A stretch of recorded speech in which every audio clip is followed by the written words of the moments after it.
Okay, good afternoon, everyone. We're almost on time for a change. It's nice to see everybody at 2019, that we're starting almost on time together and here for the first Torah portion of 2019. Of course, it's not the first Torah portion of 5779, but you know, any first is always a good first. So we are now in the second Torah portion of the book of Shemot, the book of Exodus, which is known as Vaera. And in this Torah portion, we get down to the long, involved process of trying to change Pharaoh's mind. But before we get into all of the nitty-gritty, we're going to have to unpack why God is bothering to do this in the first place. And I know we take it as automatic. Of course, God is going to come down. He's going to liberate the Israelites. We are going to be set free, and we're going to get Torah, and we're going to establish Israel, and we're going to do all the things that Judaism has done over the next 3,000 years. But why? Why was this something that God wanted to do? God couldn't have picked a non-enslaved people, to give the Torah to? Would have been a lot simpler. But we weren't enslaved when he picked us and when he gave us the Torah. Okay, but we weren't enslaved when he picked us. So when did he pick us? Abraham. All right, so. Anybody remember the promise that God made to Abraham? Yes. I will make of you a great nation. All right, we're going to be a great nation. Land. We're going to get a land. As numerous as the... But we're going to add the numbers, the various metaphors for numbers. Numerous as the stars, sands on the sea. We're going to be a great nation. Probably both greatness in like, wow, you're great, and probably greatness also in number were both meant in that promise. A blessing to the nations. Blessing both for us and for others. And well, the term light comes eventually from Isaiah, but definitely we are meant as a blessing. So in and out and light.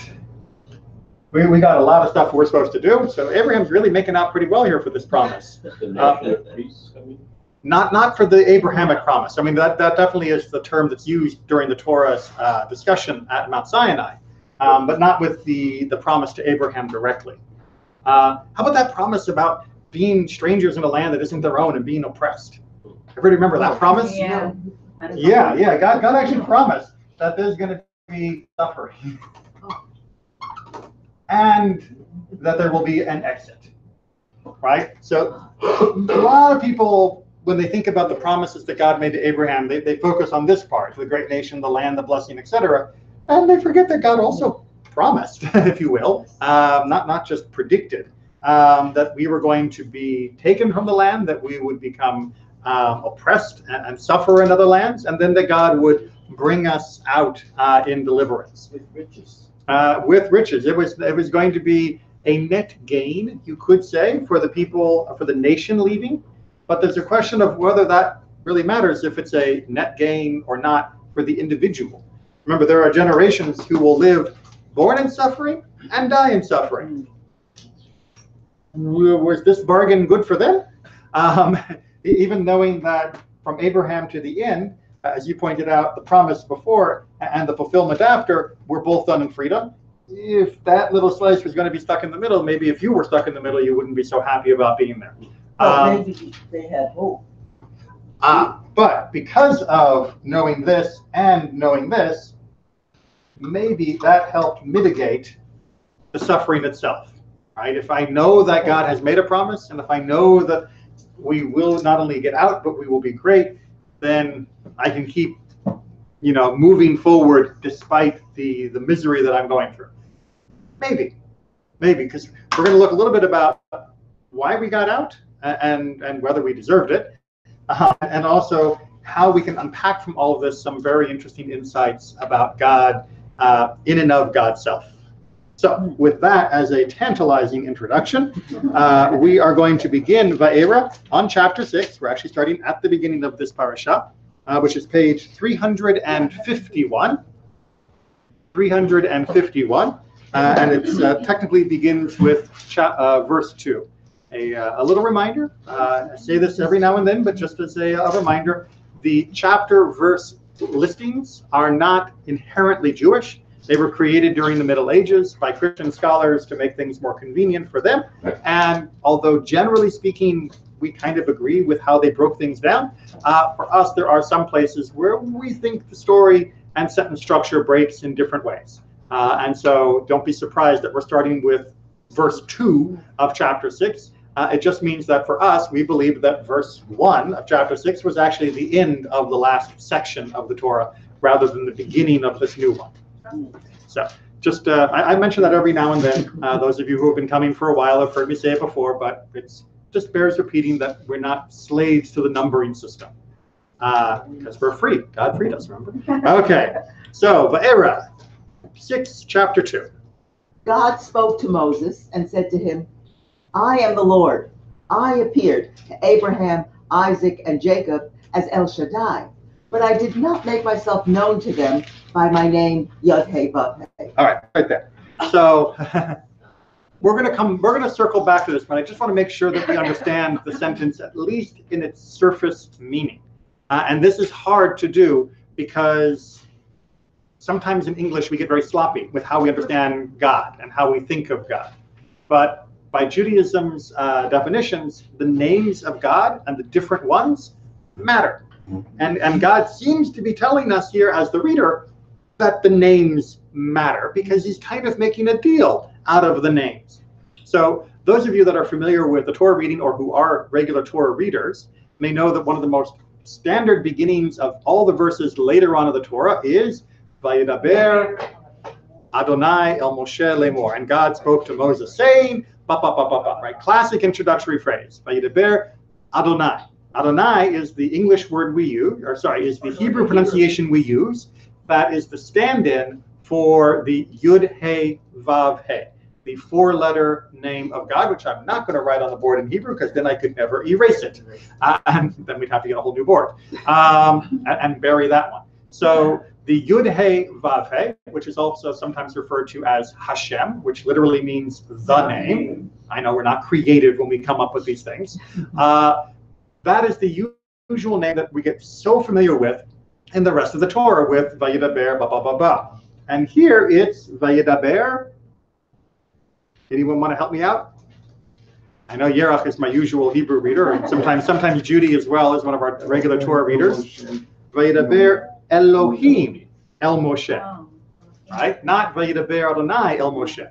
So we have Elohim, which is another name for God. And as you can see, very accurately, the translation points out, it doesn't say, and the Lord said to Moses, as you'll find in the other verses, a Lord being the English equivalent to Adonai, which, as I said, is the stand-in pronunciation for the Yud-Heh-Vav-Heh name, right?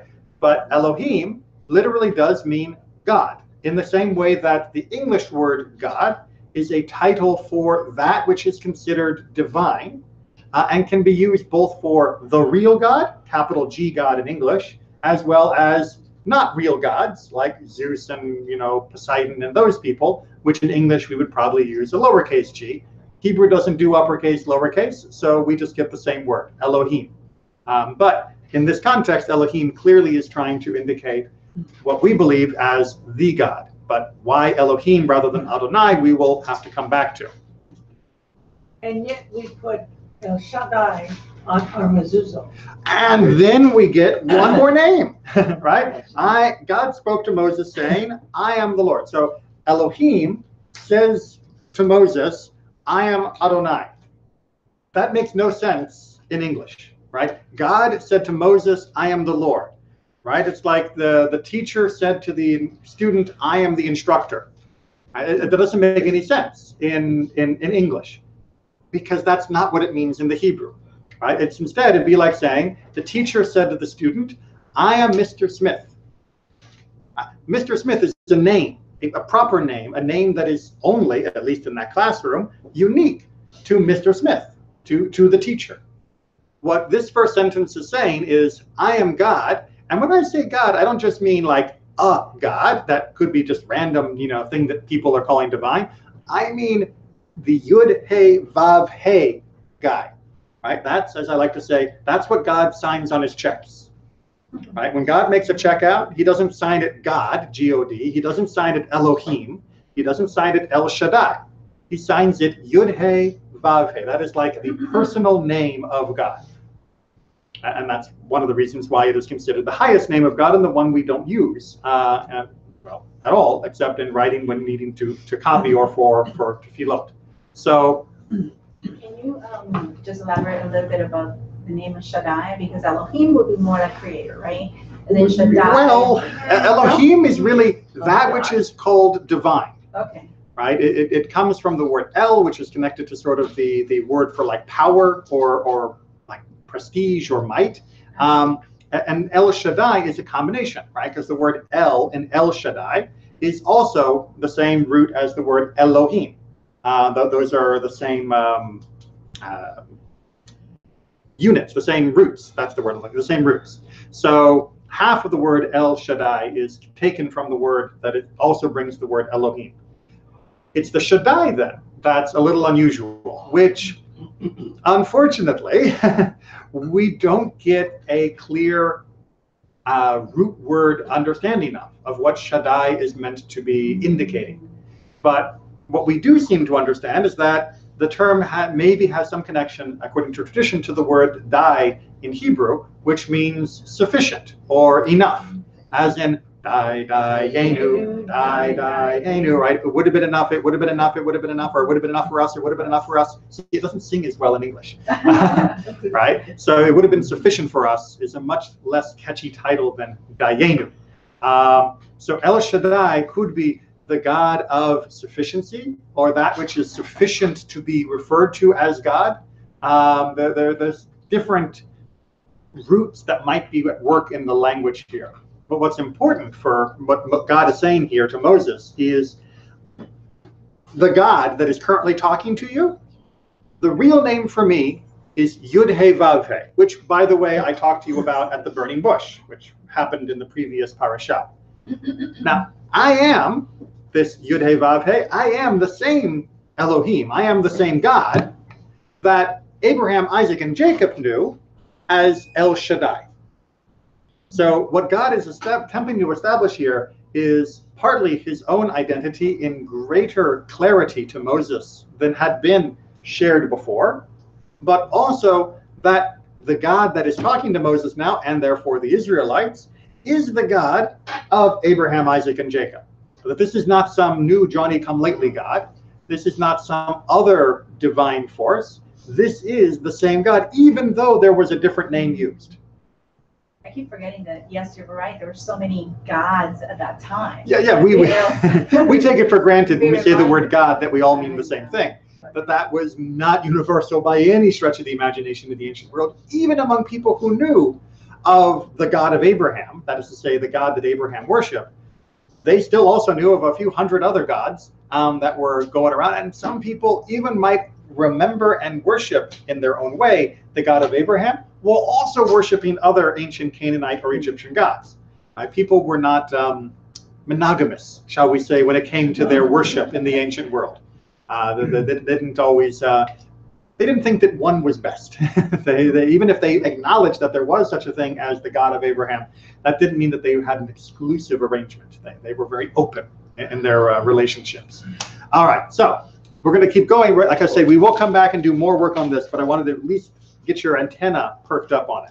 I also established my covenant with Abraham, Isaac, and Jacob to give them the land of Canaan, the land in which they lived as sojourners. Right, sojourner means temporary resident. I have now heard the moaning of the Israelites because the Egyptians are holding them in bondage, and I have remembered my covenant. Say therefore to the Israelite people, I am the Lord. I will free you from the labors of the Egyptians, and I will deliver you from their bondage. I will redeem you with an outstretched arm and through extraordinary chastisements. And I will take you to be my people, and I will be your God. And you shall know that I, the Lord, am your God, who freed you from the labors of the Egyptians. I will bring you into the land which I swore to give to Abraham, Isaac, and Jacob, and I will give it to you for a possession. I, the Lord. But when Moses told this to the Israelites, They would not listen to Moses, their spirits crushed by cruel bondage. All right, so notice first of all the careful construction of the message that God is trying to give. Right? Because what God is trying to do here is make a transitional statement. He is trying to take a people that are descended from Abraham, but who have been absent from the land of Abraham and going through some of the harshest situations you can imagine. He's trying to take them and transition them not just back to Abraham's understanding of God, but beyond it. Right? He's saying, I am the one that they used to call El Shaddai, me, this God that's currently talking to you, but my actual name is Yud-Heh-Vav-Heh. That is an essence and an understanding that I want you to understand and grow towards. And you've got to get the people to recognize that it is me, Yud-Heh-Vav-Heh, the Lord, as you see over and over in the text, that is going to fulfill that promise. So if you're waiting for El Shaddai, he's here, okay? But better than ever, clearer than ever, in a stronger presence than ever. Right? And that is why we keep seeing this switch back and forth between the phrase God and Lord in this speech that God is making to Moses in order to convince him of what to say to the Israelites. Not to jump ahead, but later on, doesn't he explicitly say, I am the God of Abraham, Isaac, and Jacob? He's already done that before, right? So when God first meets Moses at the burning bush, that is exactly how God presents himself to Moses, right? I am the God of Abraham, and the God of Jacob, the God of Isaac, and the God of Jacob, which, by the way, is why we use that phrase, because of the way the Torah uses it for the beginning of the Avot, in the Amidah, in the Tefillah. Right? Elohei Abraham, Elohei Yitzchak, Elohei Yaakov. That's a quote. That's not a rabbinic list. That is a Torah list of God explaining who God is to a Moses at the time.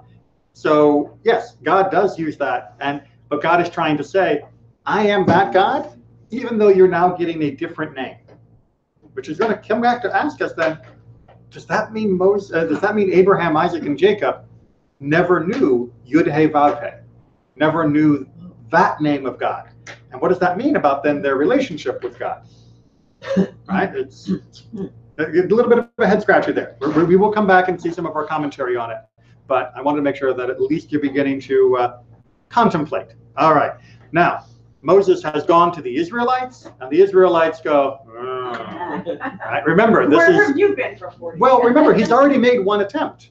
Right? Moses showed up at the end of last week's Torah portion. He goes to Pharaoh and says, hey, let him go. And Pharaoh says, no, because who is this Yud-Heh-Vav-Heh that I've never heard of him? Right? Who is this Adonai guy? I don't know any God named that. So, boom, get out. And your life is now harder. You have to get the straw yourself to make your bricks. And things got worse. And if you remember at the very end of last week's Torah portion, Moses is depressed and saying, why did you even send me, God, if this is the way it's going to be? Make sense? Okay. And God's answer to Moses is the beginning of this week's Torah portion, where God is saying, the reason I sent you is because I am Yud-Heh-Vav-Heh, I am also El Shaddai, and I will fulfill the promise that I made to the patriarchs. Make sense? And then Moses goes, okay, goes back to the Israelites and says, it's okay, guys, it's okay, I got it. And the Israelites go, oh. And so, carefully reading, where do we begin in verse 10? The Lord spoke to Moses. Who does? The Lord. I don't know. Right, so we've switched. Yes. Right, we were at the beginning of this Torah portion, right? We were with Elohim, right? Elohim, Yidaber Elohim. Now we're Yidaber Adonai. So, second conversation, if you will, is starting with the name Adonai rather than Elohim. Yes. So Adonai spoke to Moses, saying, go and tell Pharaoh, king of Egypt, to let the Israelites depart from his land. But Moses appealed to the Lord, Adonai, saying, the Israelites would not listen to me. How then should Pharaoh listen to me, a man of impeded speech? So the Lord spoke to both Moses and Aaron in regard to the Israelites and Pharaoh, king of Egypt, instructing them to deliver the Israelites from the land of Egypt. Okay, so we get another name shift in how God is interacting with Moses. Rather than Elohim, it's now becoming Adonai, and it's going to stay consistently Adonai for almost all other terms. And when it doesn't, you should notice, because it makes a difference. Excuse me. But we also continue to see Moses's self-doubt, right? We saw it at the burning bush. We saw it at the end of last week's Torah portion where he said, I don't know why you sent me, God, because things are only worse. And now we're seeing it again when God's like, do it. And he's like, look, I just talked to the Israelites and they wouldn't listen to me. Why would you think Pharaoh would listen to me? Make sense? Okay. That's the question. Yeah. How does he manage to go in and out of the palace? I mean, You mean you can't walk in and out of Buckingham Palace like that? Yeah, who's the guy at the door? Oh, it's Moses. Oh, yeah, he used to be my half brother or something. Right. Is that how he gets in? Well, it's Pharaoh's grandson. Yeah. And that Pharaoh's gone. But it always seemed to me that something strange was going on, that he had access directly to Pharaoh. You get that magic stick. Hey, they did their own tricks with their stick. Union leader.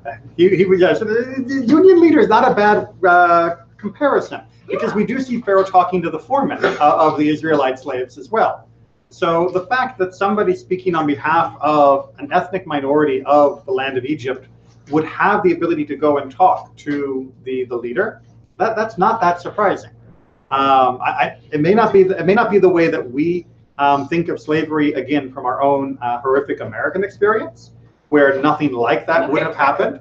But that's because we would be confusing the racism of the American experience with the simple, brutal economics of the Egyptian experience. Right? The Egyptians didn't enslave the Israelites because we were the wrong color skin. They enslaved us because we weren't native Egyptians and therefore might ally, as we talked about last week, quite naturally, with foreign invaders. Right? So not to say that their enslavement was like a normal or right thing to do, but it had nothing to do with the color of our skin. Our pigmentation, our melatonin could have been absolutely the same. They still would have enslaved us just because we had the wrong passports. So it's like more like the animosity between the Germans and French, which is not about their DNA, but just about their culture and national heritages. Whereas in the American experience, obviously slavery was very much, very explicitly built around the notion of race. It was not an accident. Racism was in many ways actually created in order to justify slavery. And we sometimes forget that racism of that type that we still experience in this country is a relatively new human experience. That if you go back to the ancient Greeks who also had slaves, or the ancient Muslims who had slaves, they didn't talk about the fact that you were allowed to enslave some people because of the color of their skin. No. You were allowed to enslave some people because you had beaten them up and taken them.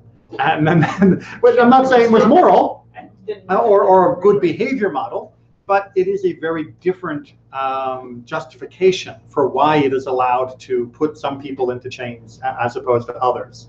Whereas the experience in the United States, well, Europe in general, but then the United States very much, made a huge distinction between those people that were indentured workers that were not of African origin and those who were of African origin. And racism really was an invented concept through the Atlantic slave trade rather than just a natural human condition, which is, sorry to get off my soapbox, which is just a reason why I get annoyed when people say, well, people have always been racist. No, they haven't. People have often mistrust strangers, absolutely. But the idea that you would define stranger by the color of your skin, that's only like 500 years old.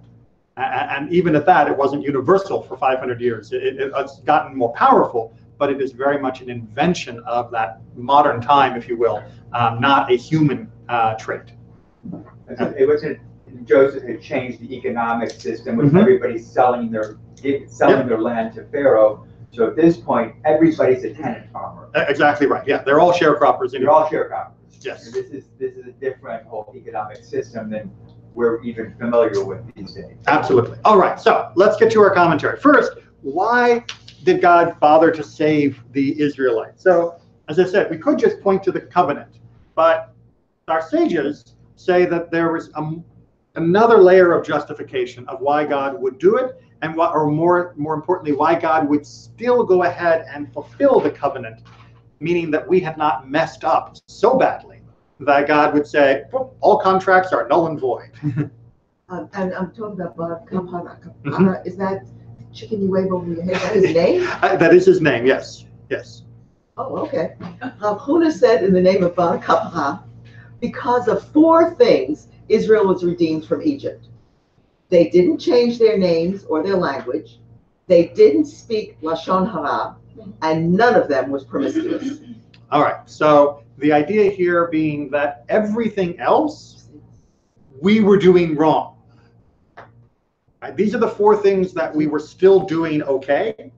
Everything else that was happening in Egypt, we had abandoned the ways of Abraham. Right? These are the 4 remaining things that allowed us to be redeemed. That in every other way, we had become Egyptian in the sense of being corrupted by Egyptian society. What other ways were we being corrupted? We didn't have the Torah to know what the rules were. But we knew from Abraham already that there was only one God, and yet we were worshiping idols. And Abraham taught his children. That was Right. part of the reason he was chosen. And we know very much that Abraham had taught his children well, not that they all lived up to it, but the correct way to deal with other people. And yet when Moses goes out to help the slaves, right? Yes, he helps one of them, and the very next day, 2 other guys are also fighting each other to the death when Moses tries to step in. And when they stop him, both of them turn on him. Yeah. And try to like blackmail him of like, oh, what, are you going to be in charge of us? I was like, dude, I saved one of you, and I'm trying to help you. Who are you? You're not Abraham's kids. Right? Their behavior was so bizarre from what we would have expected from the descendants of Abraham. Right? We thought we had reconciled everything at the end of the book of Genesis, remember? Right? We get the whole reconciliation between Joseph and his brothers, and everybody is singing Kumbaya as the lights fade out. I mean, the credits roll, and it's like the end of the first Star Wars movie. Everybody has medals. Everybody's happy, except Chewbacca, who didn't get a medal. But we're not. And then the next movie opens up, and it's like, what are we doing on Hoth? What are we doing on a frozen planet? I thought everything was good. Didn't we win the last movie? Didn't we win Genesis? Hadn't we finally made it? And the answer the Midrash gives us is no. I mean, we made it in the sense that we were still going to be a cohesive nation, but we hadn't made it in the sense that we were still actually following the mission of Abraham. We were the family of Abraham, and that was not going to break apart anymore. And that was a big achievement, given that every other part had fallen apart.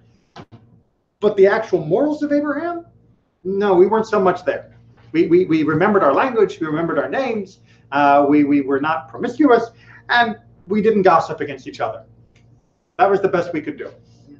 All right. On 6:12, where Moses is saying, you expect me to go talk to Pharaoh when I couldn't talk to the Israelites? This is one of the 10 Kal Vachomers in the Torah. So just as a small digression into the logic of how the Torah is, of how the rabbis read the Torah and other rabbinic texts, Kal Vachomer is a line of argumentation where you argue that if it's true for this case, then it must certainly be true for this case, right? So for example, if I say, do you have an obligation, if you are able to save somebody who is drowning in a river? Right? If you are able to, you've got a life preserver right there next to you, there's somebody drowning in the river, and there's no risk to you, there's no danger to you, all you got to do is throw the life preserver and that person will live. Do you have an obligation to do it? I think so. Yes. But this is not a trick question, people. Yes. Okay. Yes, you have an obligation. Good. If you have an obligation to save one person, do you also have an obligation to save 100 if you can do it in the same easy way? Yeah. Absolutely. That's Kal Vachomer. Right? By having already proved the easy case, I can then convince you that in the larger case, you're also obligated. And so what Moses is doing here is the opposite. He's saying, if I couldn't convince the Israelites, the people who are suffering, who I'm part of their group and who want to be set free, how am I going to go convince Pharaoh, who is not suffering, doesn't want them to be free, and sees me as an outsider, right? He's making a very strong argument to God, and God says, tough, go do it, and don't worry, I'll have Aaron with you, to hold your hand. Moses does end up doing most of the talking, but it seems important for Moses to know that he's got backup. But that's just a very common pattern of rabbinic logic, of Kal Vachomer. If it's true for this, then it certainly must be true for that. And it's a good form of logic in many types of arguments, but you just have to be really careful that you've got the two sides right, because sometimes we flip our thoughts. All right. Ezekiel, however, gives a very different image of what life in Egypt was like for us. Now, not that we weren't slaves, but what our behavior was like. And this would be God talking. On that day, I swore to them that I would bring them out of Egypt into a land I had searched out for them, a land flowing with milk and honey, the most beautiful of all lands. And I said to them, each of you, get rid of the vile images you have set your eyes on, and do not defile yourselves with the idols of Egypt. I am the Lord your God. But they rebelled against me and would not listen to me. They did not get rid of the vile images they had set their eyes on, nor did they forsake the idols of Egypt. So I said, I would pour out my wrath on them and spend my anger against them in Egypt. But for the sake of my name, I did what would keep it from being profane in the eyes of the nations that they lived among, and in whose sight I had revealed myself to the Israelites by bringing them out of Egypt. All right, so just quick English check, because translations are often poorly written. So what is God saying through Ezekiel here? He's saying, when you guys were in Egypt, you no longer deserve to be redeemed because you were all worshiping idols. And I came and said, put away your idols and we're going to leave this country.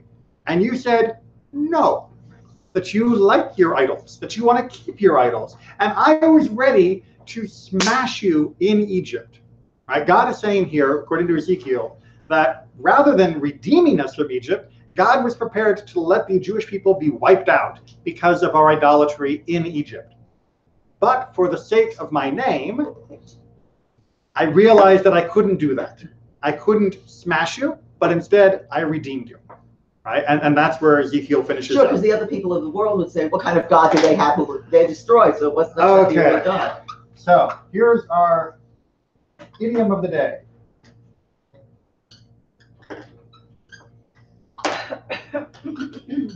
For the sake of my name, right? Or for the sake of his name. Leman Shemo is the for the sake of his name that we'll hear often in our liturgy. But it's based off the same idiom. Leman, for the sake of Shemo, his name. Right? Hashem Shemo, it's based on the same root. That doesn't mean what you think it means in English. Right? In English, when we say, I'm doing it for the sake of my name, we would replace the word name with the word reputation. And it would be a perfect, clear English sentence, and it would mean exactly the same thing in English. In Hebrew, when we say Lama'an Shemo, for the sake of his name, we don't mean that God is worried about what the headline is going to read. We don't mean that God is worried about what the marketing department is going to do. What we mean is that God is saying, because of my name, that is to say, because of my essence, which is reflected, embedded in my name, I therefore cannot take that action. Not that I won't because it puts me in a bad light, but that because of who I am, which is my name, right? God's name and God's essence are linked, as we're going to see in more detail in the back half of the page. Because those are linked, I cannot act in such a way, right? Because to do so would be to be counter to my nature, right? Counter to my essence. So because of my name, or for the sake of my name, it doesn't mean what it sounds like it means in natural English. And that's just one of the many difficulties of reading translation, especially reading translation without commentary. But later on, doesn't, and I guess that idea would apply here, does he talk about destroying Israel again and reviving his name through Moses? Yep. But not his name, but in terms of rebuilding the nation through Moses. Not his name, but and what is Moses' counter argument? Well, For your own name's sake, you have to do that. You can't do that. And God agrees.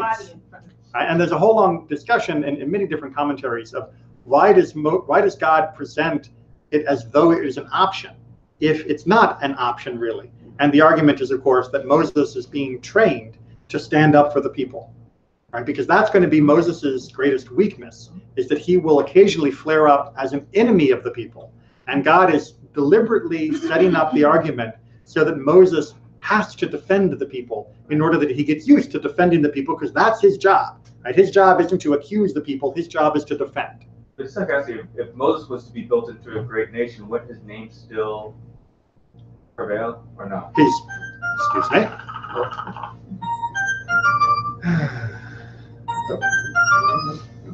Go away.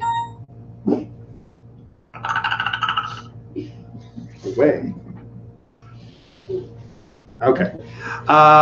Just too many random calls nowadays. Would his name still be there? What is name? So you're still getting hooked up on the idea of name as being reputation, or like, would he be known? He'd be known. That's not what for my sake of my name means, right? For the sake of my name means because I am king, there are certain things I can't do, right? Because I am a police officer, there are certain things I must do. And most of us, our name doesn't tell you anything about the essence of my character. When I tell you I'm Joshua, that doesn't tell you whether I'm a good person or a bad person, whether I'm a tall person, whether I'm a short person. It doesn't tell you anything about me. But when I say I am Yud He Vav He, that actually tells you something about me. Because if you're God, that's how it works. For the rest of us, it doesn't work like that. And by the way, for the record, I'm not Yud He Vav He. I had to put it in the first person in order to have you see the difference between the statements. Right? That is what it means when God says his name. When God says his name, it's a different statement than when anything else in existence is named. Because God's essence is embedded in his name, and his name reflects that embedded essence. Can we express it as because of his attributes? Attributes could also work, right? I mean, attributes still sounds very multifaceted. This is like saying a circle's got a circle. Right. Right. A square's got a square. Is of my nature. Right. Okay. No matter how much a circle wants 90 degrees, it can't do it. Right? It can't do it. It's just because it is a circle. And you know, a triangle may really like to have 179 degrees in its internal angles, but it can't, because if it did that, it wouldn't be a triangle. Okay. Onward. Therefore, I led them out of Egypt and brought them into the desert. I gave them my decrees and made known to them my laws, for the man who obeys them will live by them. All right, so basically, according to Ezekiel, God's compromise was, I'm not going to wipe you out of Egypt. Instead, I'm taking you out into the desert. You're going to get the Torah. And once you're in the Torah, people will self-select. And those who choose to adhere to idolatry will eventually get destroyed and wiped out. And that is more in keeping with my essence, rather than just smacking you here.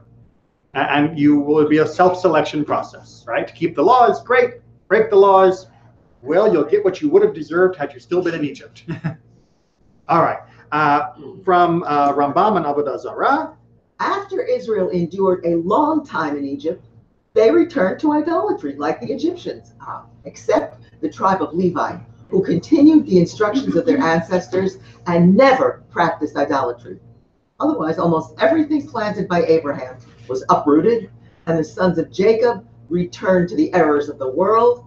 And out of love for us and to keep the oath to Abraham, did Adonai send Moses, our teacher. All right. So again, it wasn't because we were deserving and the most righteous, perfect people who just happened to be slaves. We were fairly rotten people who happened to be slaves, but who more importantly happened to be the descendants of Abraham, whom God loved. And therefore, God did what God did. And it casts the Egyptian slavery and the Exodus in a very different light if we recognize that it wasn't because God picked us as being the most meritorious of nations that deserved this special beneficence, but that in some ways God was going beyond the call of duty, at least as a human would understand it, in order to free us. But we're going to keep moving because we're running low on time, and there's a lot of heavy lifting on the back side of the page. The benefit of the command for the Pesach sacrifice was to draw the Israelites away from the deficient beliefs of the Egyptians. For the Egyptians thought it abominable to sacrifice sheep and eat them, since they thought their god was the constellation Aries. All right, so why the Pesach sacrifice? Ralbag is offering the idea that this was an initial attempt to wean us away from the Egyptian practices, because no Egyptian would ever sacrifice a sheep. So by forcing us to sacrifice a sheep, God is saying, Egyptian religion, not true. Come on, guys, this way, over here, Torah's over here. Just got to kill that sheep first, and then you'll show yourself that it's not a god, and you'll get away from this Egyptian nonsense. right? So the Passover sacrifice wasn't because God had something against sheep. It was because we loved them the same way the Egyptians did as a god, and therefore the sheep had to die. Those are the astrological signs Right. that we look Yep. at. Sheep, Exactly. little gods. Oh yeah, yeah. The constellations have all sorts of divinity things ascribed to them in many different cultures. All right, let's get back to this name business. Because that is one of the most important things that's happening in these first few verses, and one of the things that we blow through because we just read it as though we understand what the English means. It is not written here, Lo Hodati, Mm-hmm. but my name, Yud He Vav He, I did not make known to them. But Lo Nodati, Mm-hmm. I did not become known. By my Yud He Vav He names, right? So it's the difference between what would be called the active voice and the passive voice, right? The active voice would be God made it known, and the passive voice would be that as they experienced, they came to know. Okay, that would be sort of a way to render it in more natural English. All right, so what's the difference between that? I was not recognized by them with my attribute of keeping faith, by dint of which my name is called Yud He Vav He, which means that I am faithful to fulfill my words because I made promises to them, but I did not fulfill them while they were alive. All right, so why were the patriarchs never able to recognize God as Hashem, as the Yud He Vav He, as the four-letter name of God, the Tetragrammaton, to use the fancy term, right? Why? Because God made lots of promises, Yeah, none of it. and they were all incomplete. Right, so they couldn't understand God as the Yud He Vav He attribute, which, as we're going to see, is connected to this notion of eternal faithfulness and eternal compassion, because they didn't live to experience it. And a man can only know God through the way that the man has experienced God. And for all that the patriarchs experienced of God, they didn't get to see the long picture because they simply died too early. Again, I think, like, wrong on them. It's not that Abraham was inadequate. It's simply that Abraham didn't live long enough to experience the full arc of what God was bringing to fruition. And because he only saw one part of it, he only saw Shaddai. He only saw that which was sufficient, that which was enough. Certainly blessing and help and aid, but not the grand view of what God is. Make sense? All right, on the next page. And I appeared unto Abraham, unto Isaac, and unto Jacob as God Almighty. El Shaddai is another term, the translation. And by my name, Yod He Vav He. However, my essential presence I did not make known to them. All right, so the Targum Yonatan, which is one of the translations of the Torah into Aramaic, will often add a few extra notes here and there in order to make the translation more understandable for people who were speaking Aramaic. Aramaic being like their English for us today. So even though our translation generally avoids that because it doesn't want to add in extra words or notes that might make you think that that's what the Hebrew says, that's a somewhat modern translation convenience. Many ancient translations recognize that if you just translate word by word by word, or even phrase by phrase, that the meaning of the words and phrases gets lost. We make up for that with commentary and footnotes. Many of the ancient translations just stuck in phrases as they thought they were necessary. So what is the phrase that Targum Yonatan is adding here? My essential presence I did not make known to them. Right? That there is something about God's Shekhinah, about God's presence, that the patriarchs were not able to experience during their lifetime. Even if they actually did know the Yud He Vav He, they didn't understand the essence of what that experience was. It's kind of like if someone was to know Yud He Vav He and not know what it actually meant, which is why we get to a little explanation about the Yud He Vav He. So what does Yud He Vav He actually mean? What does God say when God is at the burning bush and talking to Moses? And he says, yes, I'm the God of Abraham, Isaac, and Jacob. But he also says, Ehiyeh Asher Ehiyeh, which can be translated as, I am that I am, or I will be that I will be. It's really, really hard to put into English. Let's just say that there are books written about this phrase. But one definition of what this is trying to convey, that hopefully will move us forward, is the following logical conclusion. The first part, something that exists could not have made itself. Right? Because if it made itself, then it was already here to make itself. Therefore, it couldn't make itself. Right? Obviously, we see this with children, right? Children don't make themselves. They come from parents. We also see it with tables. Tables don't make themselves. They come from furniture people, right? Carpet didn't make itself. The earth didn't make itself. All of these things came from something that preceded it. Good? We're all agree on that logical point. Yeah. An infinite regress is impossible. Something that exists cannot trace its cause backwards in time infinitely, because then it would have no start and would not currently exist. All right, so let's take the planet, right? I say the planet didn't make itself because the planet was made out of stellar debris that came from earlier solar system galaxies. Great. Early solar system galaxies, they didn't themselves. They had to come from something earlier still. You can't do that forever, right? Because if you do that forever, then you never reach a beginning. And if you don't have a beginning, then you can't be here now. So the fact that we exist proves there was a beginning, what we affectionately call Bereshit. But what obviously we are going to say here was itself, the whole Big Bang thing, was begun by something, right? Because there had to be something to begin it. And that something? There must have been a first cause to begin the chain of creation. Right? Because otherwise, we have an infinity to go backwards with no beginning, but if there is no beginning, then we can never actually find a beginning, then there can't be any present, and since we're living in the present, I'm pretty sure it's here, that means there must have also been a beginning. But if everything that exists has to have had something else to make it, in order for there to actually be a beginning, there has to be one thing that wasn't made by anything else. One thing that is just because it is. Something that ehiyeh, asher ehiyeh.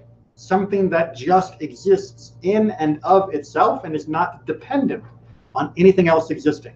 That is what we call Yud-He Vav-He. That is God. There's lots of other ways to relate to God, obviously, but this is one of the ways that God tries to explain his nature as being different than the nature of everything else in reality and the universe. Everything else, chairs, people, solar systems, all came from something else.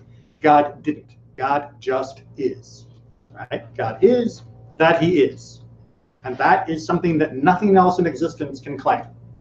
And that ehiyeh, asher ehiyeh is condensed, is contracted really, to be Yud-He, Vav-He. That name is built around that root of meaning to be, to exist. God is that which exists by itself, of itself, with no other cause. And again, like a circle, that is a unique property that without which you ain't God. Right? No matter how much power you have, no matter, if we have Superman flying around for real, not God, because Superman still had parents. And they all came from other stuff too. The thing that separates God from the rest of reality is ultimately his independent existence, which doesn't rely on anything else coming before him. Make sense? Yeah, I know, that's get a little bit of beads of sweat when you try to crunch that through your brain, because nothing else is like that in the universe, right? And we don't like thinking about things that are totally different than everything else that we think about. But guess what? God is totally different than everything else you think about. It's just we don't think about God like that so often. We tend to think of God as being our big buddy who is nice to us. And when we do that, we end up with all sorts of mistaken images of God and mistaken understandings of what God wants, or the fact that God is like choosing, or all these other things that we talked about.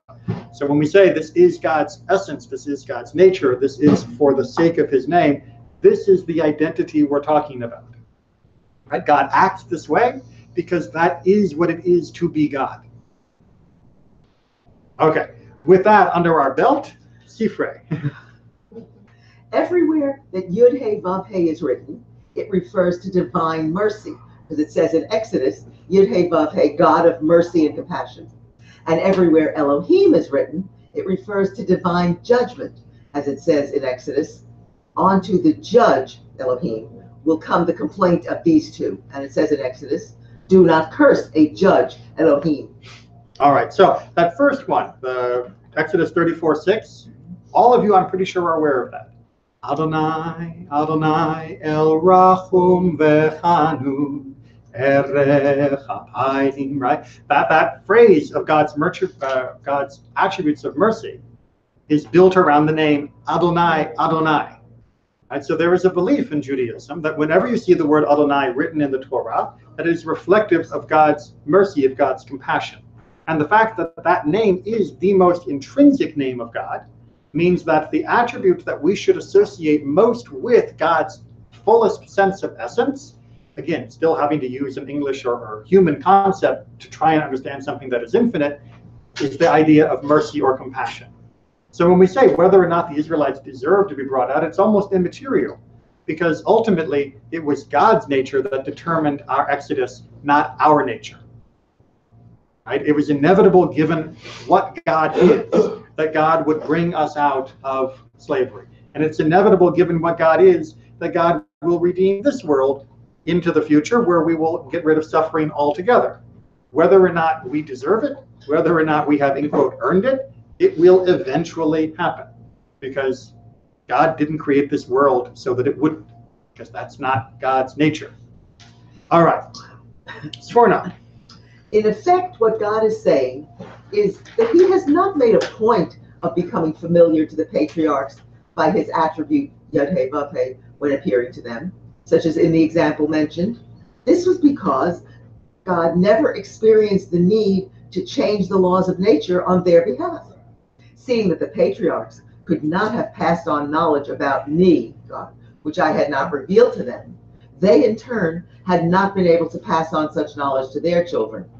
I have to do this now in order to ensure that I can preserve the children of Israel as my people. Right, the so-called Hollywood miracles, they didn't happen during the time of Abraham, Isaac, and Jacob. I mean, they were miracles. The fact that they survived and were able to prosper was miraculous enough, and it should be miraculous enough for us too.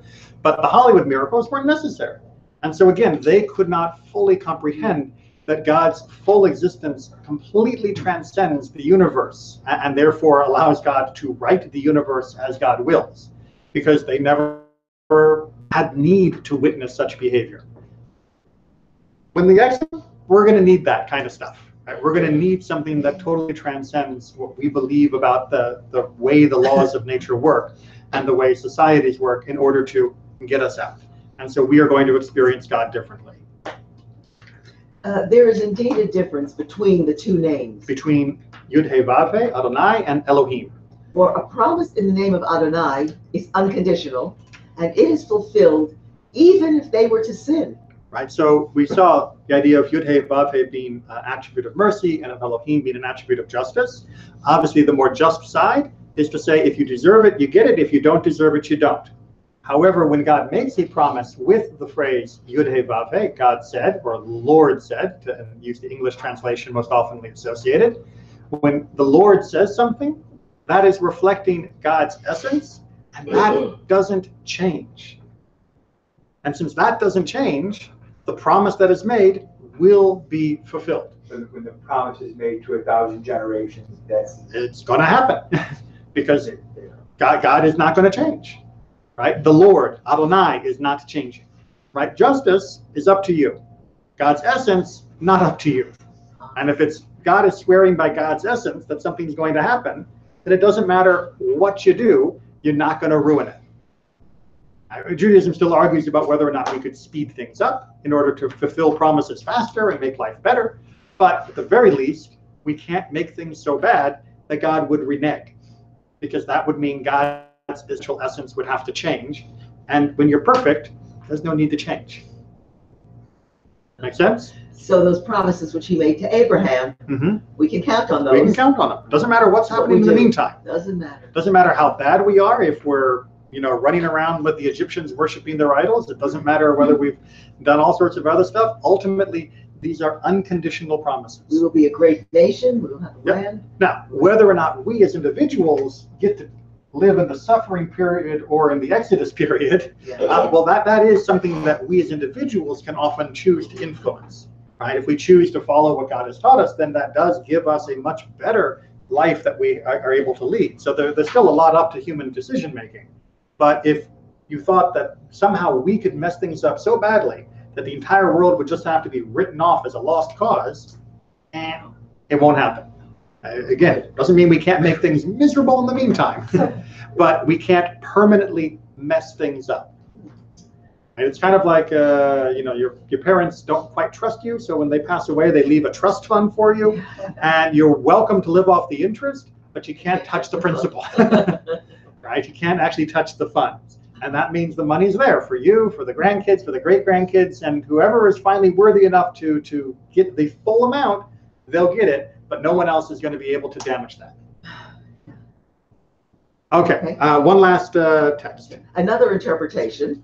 I did not proclaim it, the four-letter name, Yod-Heh-Vav-Heh, to them, even if it was pronounced, although the divine name appears several times in Scripture before the time of Moses. It was specifically revealed to Abraham. And was specifically revealed. And was specifically revealed to Abraham in Genesis and to Jacob in Genesis.